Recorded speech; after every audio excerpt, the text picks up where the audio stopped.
So, hello guys, what's up? It's me again, si Mima Alicia at nagbabalik ulit para sa ating panibagong video. So, ngayon guys, pag-usapan natin itong naging sagot po ng kampo ni Kibuloy sa hinihiging show cause order ng Senado. Hindi lang ito guys ni Senator Risa Hontiveros kundi buong Senado. Hinihingi po ang show cause order ni Pastor Apollo Kibuloy. Kaya nga guys, hindi natuloy ang pagpa-cite and contempt, di ba, lead to warrant of arrest, hindi pinirmahan ni Senate President Juan Miguel Zubiri dahil nga hinarangan pa nitong show cause na to. So ngayon nga tapos na po guys ang 48 hours, 'di ba? Ng pag-comply ng show cause order. So sumagot naman po itong kampo ni Kibuloy. So ngayon guys, ito yung nakakatawa kasi pilit silang lumulusot, 'di ba? Pero hindi sila nakalusot. Dahil nga ito, kita niyo yung balitang 'yan. Sabi ni Senator Risa Hontiveros, I will request the Senate President to approve the warrant of arrest.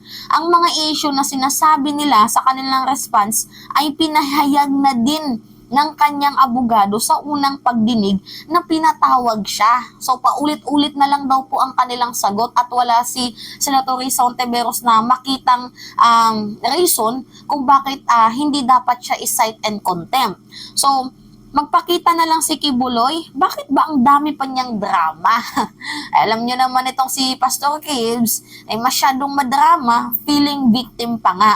So ngayon, ano ba yung ibig sabihin ng show cause order? So itong show cause order po guys is a form of communication, whether it's written or anything else, as long as makikipag-communicate ka dito sa Senado. So ngayon nga guys, nakipag-communicate na sila at yung sagot talaga nila guys, grabe. Literally na nakakatawa. 'Di ba guys, pag sinabing show cause order, mag-show ka ng cause. Magsasabi ka ng dahilan. 'Di ba, reason, justifiable reason kung bakit hindi ka i-cite and contempt lead to warrant of arrest. Kaso guys, mataas pa din ang ihi. 'Di ba? Sobrang taas pa din ang ihi ng kampo ni Kibuloy.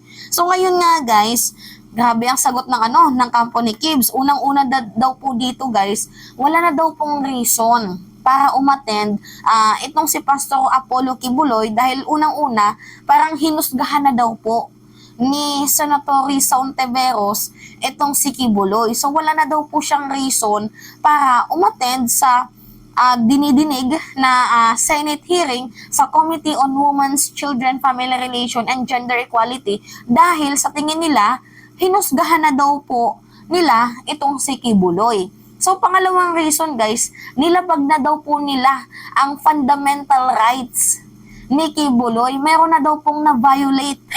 Nakakatawa nga guys. Ang Senado pa ang nakapag-violate po ng rights ni Kibuloy.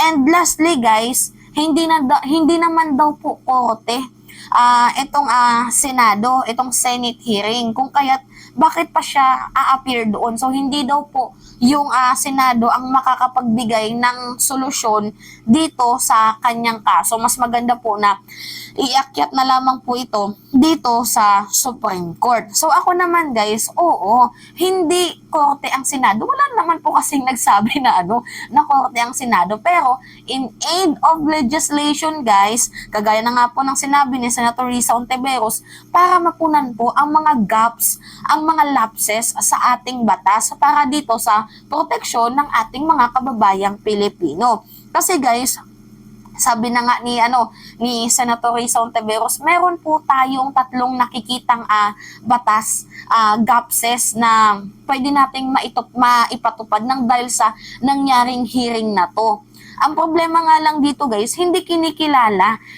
nila Kibuloy na mahalaga ang Senado. Kasi nga guys, masyado silang na-expose, 'di ba, sa kanilang mga kabalbalan. Hindi po to trial by publicity Magiging trial by publicity lamang po ito dahil nga, 'di ba, kampo nila Kibuloy. Sila yung akusado. Pero pag iba, 'di ba? Hindi magiging trial of publicity yan.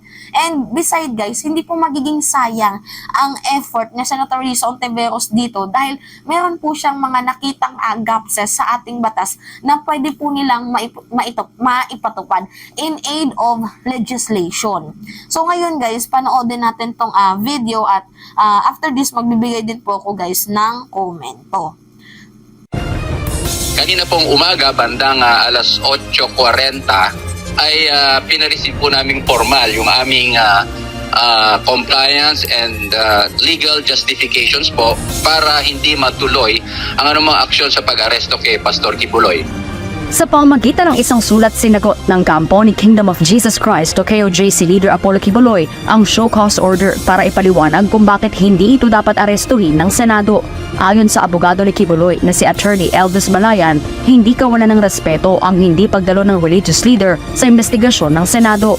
Bagkus sa hindi ganitong tanging korte lang ang makakapagresolba sa mga alegasyong kriminal laban kay Kibuloy. We still believe po na yung resolution itself is incriminatory and therefore useless po, no, para kay Pastor Kibuloy na siya ay pumunta sa Senado without sacrificing his fundamental Bill of Rights. Kasi po, kagayang paulit-ulit na sinasabi namin, yung resolution mismo po ay sinasabi na guilty na po sa mga krimen si Pastor at ito'y patuloy na kanyang kinocommit. Naniniwala rin itong may limitasyon umano ang Kongreso sa pagsasagawa ng mga investigasyon. Nabanggit din po namin doon na may limitasyon, no, ang karapatan ng Kongreso sa pag-iimbestiga at yung limitasyon na yon ay precisely to regulate or to control, no, the legislator from abusing the fundamental Bill of Rights of resource persons or witnesses appearing thereat. Panawagan ngayon ng kampo ni Kibuloy kay Senate Deputy Minority Leader Risa Hontiveros. Sana po basahin ng mabuti ng ating mga kagalang-galang na senador yung mga legal justifications po na isinalang namin sapagkat ito po ay naaayon sa konstitusyon at sa existing jurisprudence, no, on the powers of the Congress or the Senate in particular to conduct investigation po without violating the sacred Bill of Rights of resource persons or witnesses po na umaattend sa kanilang mga pagdinig. Pero tila hindi kumbinsido rito ang senadora, kaya hihilingin na kay Senate President Juan Miguel Mingzubiri na aprubahan na ang arrest order laban kay Kibuloy. Giit ng mambabatas, makukulong lang si Kibuloy sa Senado dahil sa hindi pagsipot sa pagdinig at hindi dahil sa mga kinakaharap nitong kaso. Nilinaw din itong hukom lang at hindi Senado ang maghahatol kay Kibuloy at tanging panukala lang ang resolusyong inihain niya para imbestigahan ang mga alegasyon ng pang-aabuso ni Kibuloy. Hamon ngayon ni Senator Hontiveros, magpakita na lamang si Kibuloy sa Senado at huwag nang maraming drama. Sa ngayon, hihintayin na muna ng kampo ni Kibuloy ang magiging tugon ng Senado sa kanilang isinumiting sagot sa show cause order bago itakda ang kanilang susunod na legal na hakbang habang pinag-aaralan din muna ng opisina ni Senator Hontiveros ang mga argumento ng kampo ni Kibuloy. Harleen Delgado, UNTV News and Rescue. Diyos. Okay, rinig nyo guys.